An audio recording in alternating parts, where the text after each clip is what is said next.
راجعة بالأساس المشاكل الاقتصادية اللي تعانيها القارة الأوروبية، في حين أن كنلاحظ مازال يعني الرغبة في هجرة الولايات المتحدة وكندا مازال مستمرة. ويعني كاين واحد العامل ثاني، يعني ربما في السنوات الأخيرة كنلاحظوا واحد انتعاش طفيف في الاقتصاد المغربي اللي يقدر يكون ساهم في تراجع الفكر عند الشباب، ولو انه في السنوات الاخيره، في السنه الاخيره يعني ولا السنتين الاخيرتين تراجع بدا كيتراجع المؤشر هذا. المواطن المغربي مابقاش كيفكر في الهجره، لانه ولا كيشوف المهاجرين المغاربه من كيجوا الوضعيه ديالهم تازمات، يعني ولات كتبان في المهاجر المغربي. ان الفكره ديال الهجره في المغرب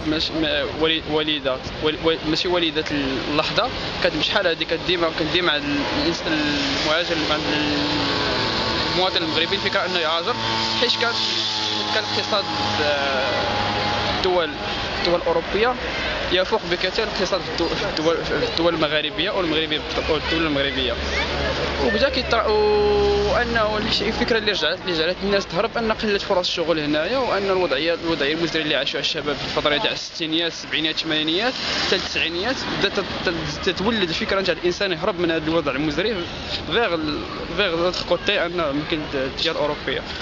والفكره اللي رجع اللي تنقول بان لحد الان انا مبلوكيه، ان بلان كيشوف الازمه في اسبانيا او فرنسا، وكيبان لي ان المساله تاع يمشي يهاجر ان ريسكي بور لانستون. هادشي علاش بنادم كلشي كيبان لي ان بنادم كيرجع في بلوكي دابا، تيفكر في انه يخلق واحد الوضعيه احسن بلي مينيموم سالير، احسن ليه ما يغيسكي بلافي ديالو ويغيسكي تشاب واحد البيجي فينونسيير في الهجره. وحتى في المساله تاع لي زيتود بنادم بدا تيقل الهجره في لي زيتود، حتى هو شويه بدا كتنقص الفكره، وان المساله ترجع تطفي من بعد ما ان تحسن الوضعيه في الديار الاوروبيه، لان الوضعيه في المغرب كتبان انها كتطلع بواحد الطريقه حلزونيه. ما يمكنش الانسان هنايا يقدر يصبر باقي اكثر، وانه كيشوف الدول الاوروبيه كتطور وكتزيد لقدام. الهجره السريه سيدي علاش نقصات في المغرب؟ كاينين اسباب، ان هنا ولاو شي حوايج موجوده بزاف، ولاو دي سيكول بريفي وداك الشيء ياك اللي تيسمح للشباب باش يقراو هنا نيت بلا ما يمشيو لبرا. وعاوتاني كاين واحد الجانب اخر بالنسبه للهجره السريه حتى هي نقصات، حيت كاينه الازمه اوروبا وبنادم تضرر بزاف من جهه الازمه، وتيشوف وبالنسبه لهاد المغاربه هادو تيشوفوا بان هادوك الناس اللي مشاو قبل منهم انهم تيرجعوا بيديهم خاويين.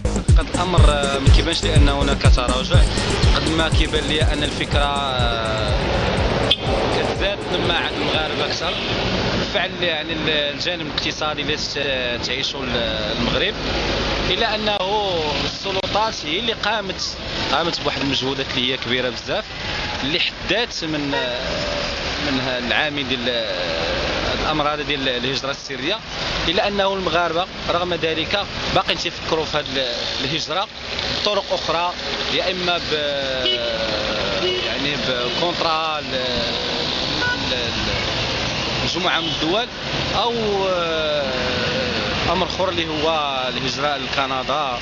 يعني الان المغاربه دو كيفكروا بهجره بطرق اللي هي شرعيه اكثر ما هي طرق غير شرعيه.